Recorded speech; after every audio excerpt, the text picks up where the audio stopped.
Well, I'm having to make this video again because of technical difficulties on the first version. On the first version of this video, I had to take a phone call halfway through, and because I record these off of my cell phone,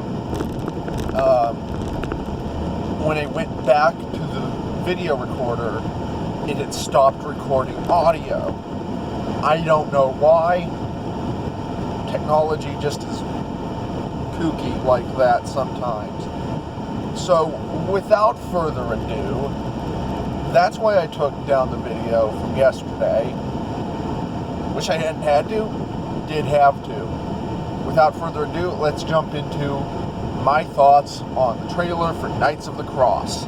And this time, there won't be technical difficulties. So, jumping right in. I loved it. I loved every second of it. I can't talk about the Saracen gear, equipment, clothing, because I don't know enough about it. I can't talk really about the historical chronology of it, because J. Stephen Roberts, the guy who's writing that, who's writing the script for it, knows far, far more about the chronology of the Crusading period than I do. What I'm going to dive into is specifically the material culture on display in the short trailer that we got, which is a trailer for a trailer, because of the technical difficulties surrounding COVID. They recorded basically a low-budget pilot, and they've released the trailer for that 2 days ago now. I am going to talk exclusively about the material culture on display in that trailer. For the Christian knights, not for the Saracens. Hold on just a second while I make sure of the thing. Yeah, okay. Not for the Saracens, not for the... there's a lot of stuff I'm not going to talk about, basically. Because I just either don't have information about it, or it's not in the domain of things that I feel like talking about. So we're going to immediately start in with the good. We're going to go the good and the bad, and we might do the ugly. I just watched that film a few days ago, so I had to make that joke. Anyways, the good that we see on display. The Countess, I think, that we see in the film, her clothing looks basically good. I don't have any problem with it. We're still in the period where borders on clothing are a big thing. Those die off over the next over the next decade or two, going into the more 13th century look, which is which is all solid color. Fine. Her clothing looks fine. I don't know too much. I don't know enough to make any statement other than that. With that out of the way, let's talk about the arms and armor, because we don't see any male characters not in armor in this trailer. Let's start with Richard, because he's the big main character for this show. Richard looks okay. Bug Hall, the actor playing Richard, really looks like Richard.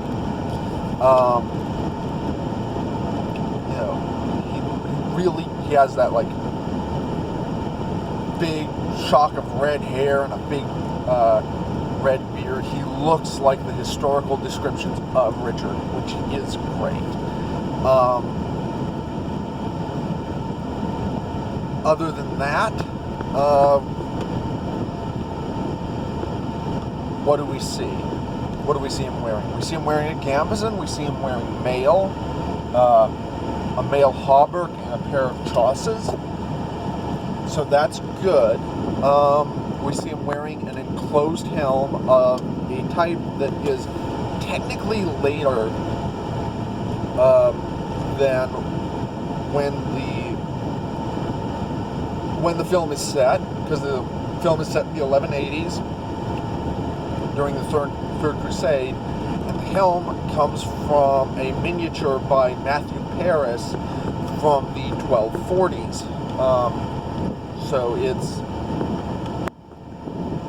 it's a much later helm, but helms of that type were around in the 1180s for the upper echelons of society, which Richard was. It's excusable in that regard. That type of helm did exist for people of Richard's standing, which is, so fine by me. In fact, I own a replica of that same helmet, I think by the same company. So that's good. Other good is Richard is using a one-handed sword and a shield. Very, very good. He's using a sword that would have existed in the period for him. That is excellent. No criticism there. Here's where we run into the problem with budgetary constraints. Richard should be wearing a knee-length hauberk with full sleeves covering his hands. The sleeves terminate in a mitten covering the hands, and an integrated coif with a ventail covering the lower half of his face. What Richard wears in the trailer is not that. It's a male standard, which is a collar and a half-sleeve hauberk.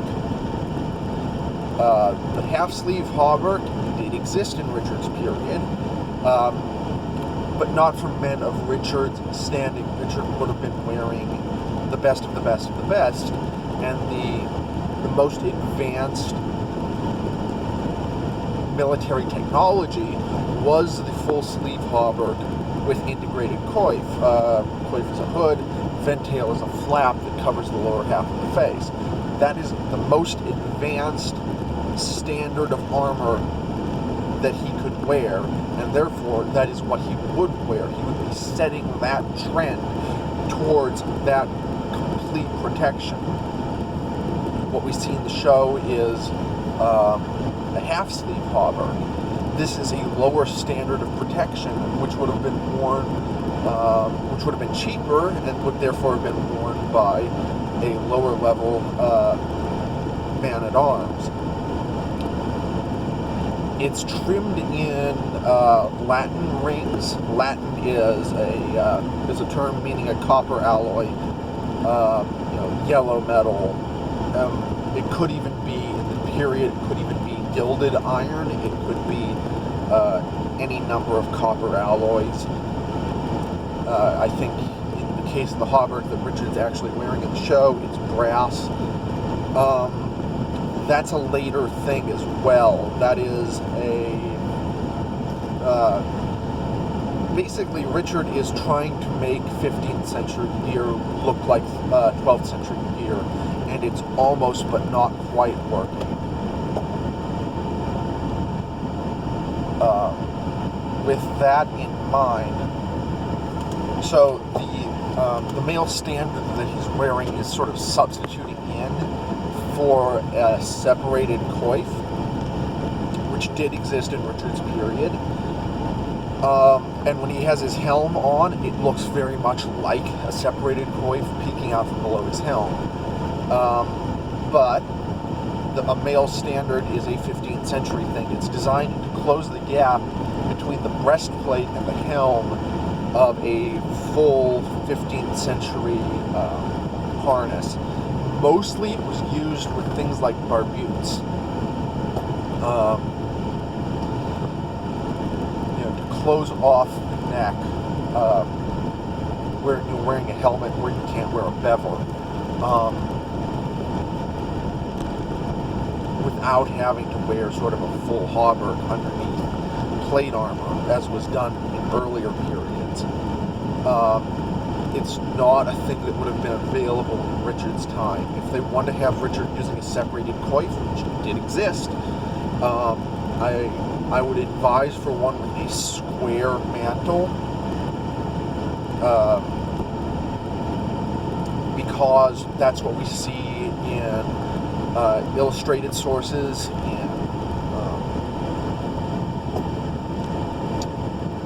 art, in statuary, in effigies. That's what we see is a square mantle that does not cover the shoulders. It covers the front of the chest and the back, but not the shoulders. And if a surcoat is worn, you would put on the hauberk, you would put on the coif, and then you would put on the surcoat. So the surcoat would cover the hauberk and the coif and lead to a look that is visually indistinguishable from an integrated coif.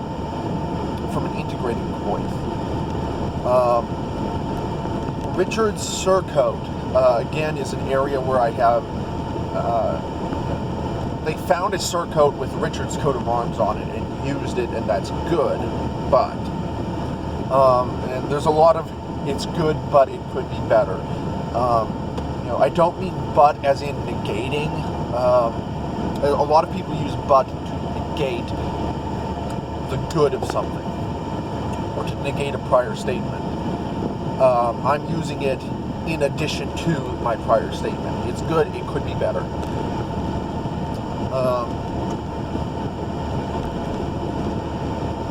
In the late 12th and early 13th centuries, that's when we really see the rise of wearing a surcoat. But there's no real connection in that period between the color or material of the surcoat and the device on one's shield. In fact, the device on one's shield in the late 12th century itself is still quite arbitrary, aside from the military orders like the Templars and Hospitallers. Outside of the Templars and the Hospitallers and the Teutonic Knights and the Knights of St. Lazarus and the military orders, the device on one's shield is basically whatever you want it to be. There's no sort of set, this is what it should be. Richard at the time was only using one, technically it's a leopard on his shield, not a lion. But the difference between a lion and a leopard in medieval heraldry is which direction the animal is looking. So that's a distinction without a difference as far as most people are concerned. His surcoat, because he's the highest member of society, everybody else in society is below Richard.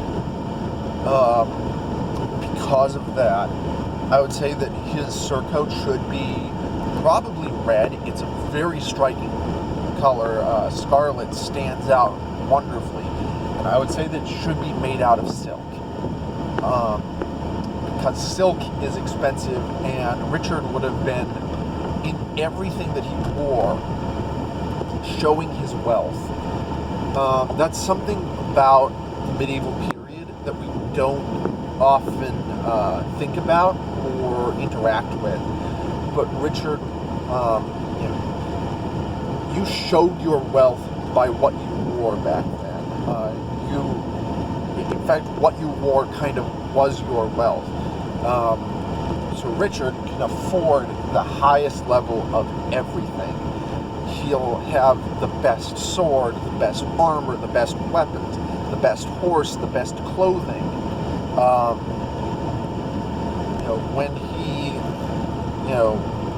When he goes to do anything at all, he is doing it at the highest level. Everybody else is below him, because he can afford to do it at this level that nobody else can even think about competing with. So, with that in mind,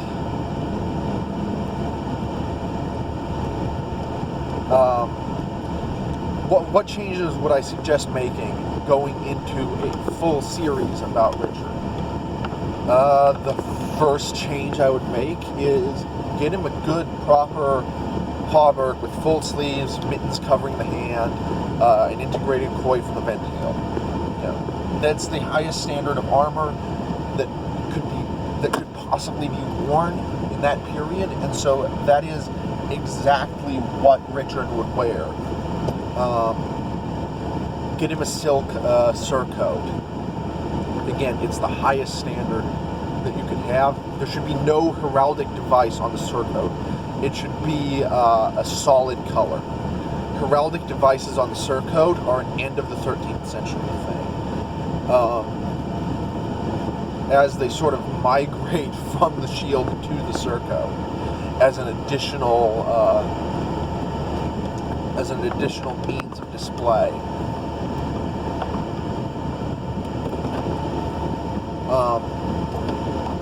The helm is fine. I'd say polish it back up, although the reason it's distressed in the trailer is because Richard is away from his camp, away from his encampment, away from his sort of servants that he would have to keep his armor in good condition. So I accept it within the context of the trailer because there's a reason for it. You know, we're told that Richard is on the move. He's not having time to... It's a point where he's basically sleeping in his armor. So it's getting grungy, it's getting dirty, it's acceptable, it's a thing that happens. It's, you know, but when you get back to camp, you know, he's going to toss that helm to his squire and say, get this polished. And his squire is going to take it to the camp armorer and go and say to him, get this polished up. My king needs this to look good so that when he's on the battlefield, he stands out and people can follow him into battle and see him from a distance and know that he is the king.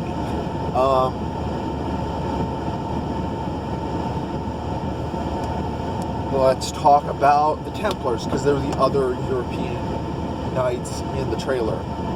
The Templars in the trailer are wearing the cross big front and center. In the late 12th century, did they wear it big front and center? Not really. They did wear a white surcoat, or sometimes a black surcoat. That's another thing that they wore. It could be either white or black, I think, depending on rank within the Templars. Usually the cross would be on the upper, about here, on the upper left breast, to sort of, that's where it was customary to put the cross on the surcoat. It would also be sort of in the same place on the mantle or cloak. It could be front and center. There's not a, like, even within the military orders, which have their own sense of standardization, there's not a lot of standardization, because everything that is made is a unique object. There are no two things that are the same. So because there are no two same objects, I'm okay with some people having it big front and center, some people having it on the left breast, some people having it on the right breast, and some people just not having it on the surcoat at all. The surcoat just being a solid color, whether it be white or black or whatever, even within the military orders, because our sense of modern standardization just didn't exist for the period.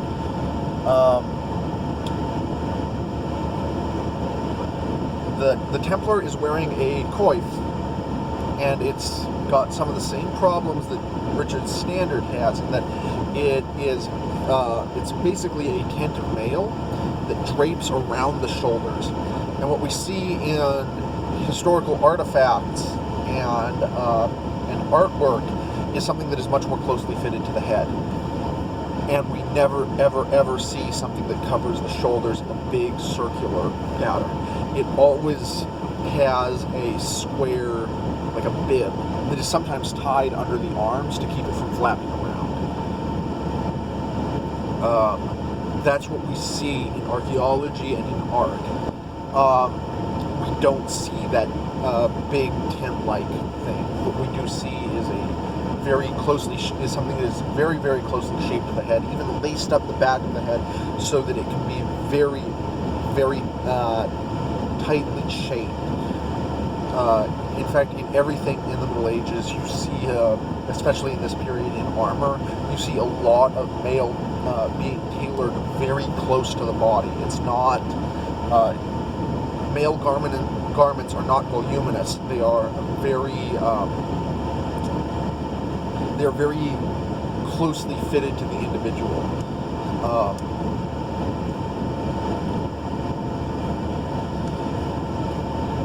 And so that's what you see. Again, I would make comment on the materials for their surcoats. Surcoats should be either, I would say, wool or linen or silk. Those are the three materials that they should be made out of. They're probably made out of cotton in the show because that's what they had the budget for. If they can afford to buy wool, I would advise them to do that for most of the surcoats. Wool lined with linen, or silk with another silk lining for people like Richard. For people like the Templars, wool is absolutely appropriate. Thin wool is not hot. I have worn thin wool clothing in 90 to 100 degree heat, not been uncomfortable. It's better than cotton, actually, for dealing with heat regulation, especially if it's thin and breathable.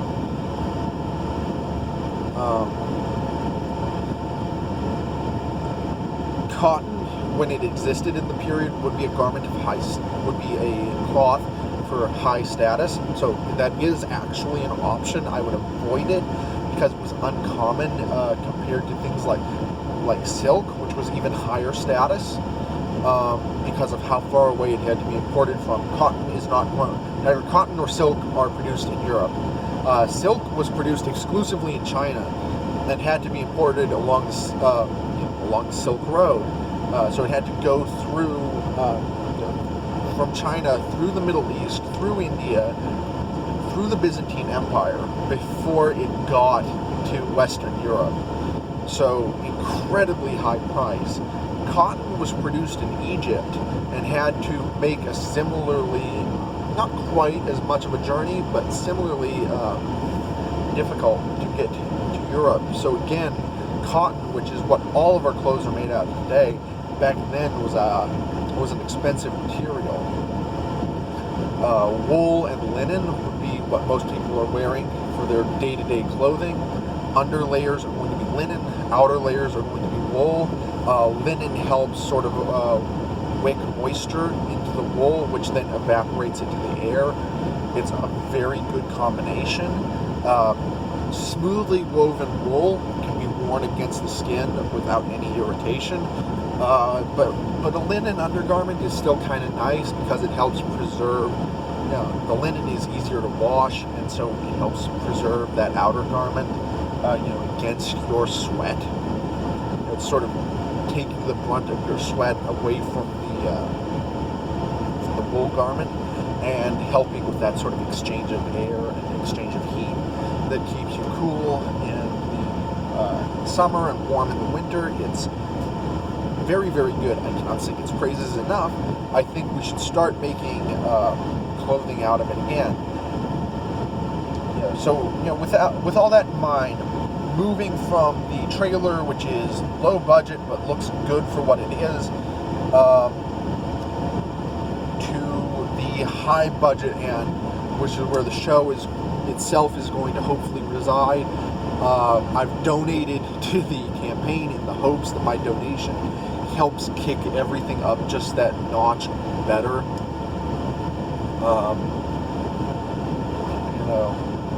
I want to see this succeed. If the material culture, at the end of the day, if the material culture isn't quite there, but the story and the history really is, I'm going to enjoy it. I'm going to enjoy it deeply, the way I enjoy movies like El Cid and the Errol Flynn Robin Hood. These are movies where the material culture is dead wrong, but they are such good films. and so rooted in the history of what was happening,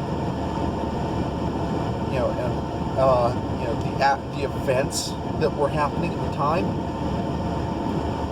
that they are classics that cannot be exceeded, in my opinion.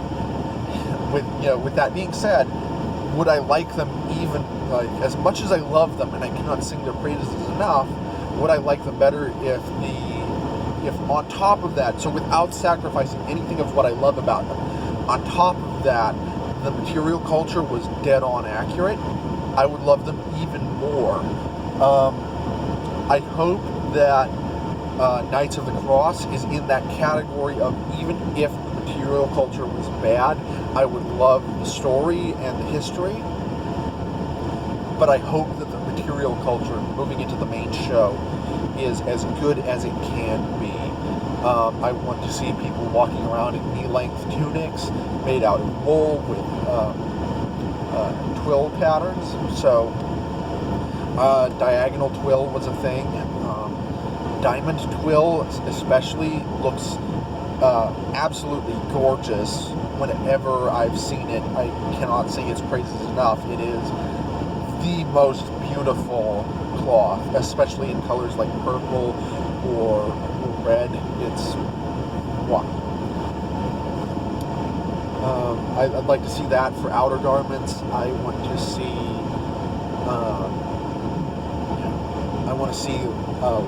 linen arming garments. So arming caps, gambesons should be made out of linen. I hope to see that. Some of them can be dyed in remarkably bright colors, which we see in the Maciejowski Bible, as well as several other illustrated sources from the period. So that's something I would love to see, although not everybody needs to wear a gambeson under mail. We see evidence of people eschewing the gambeson for the lighter weight, less heat exhaustion, perhaps. There are a range of things you can do, but I'd like to see that range of things. So if this seemed critical or overly critical, I don't intend it to be. This is coming from a place of love for the, excuse me, while I ignore that.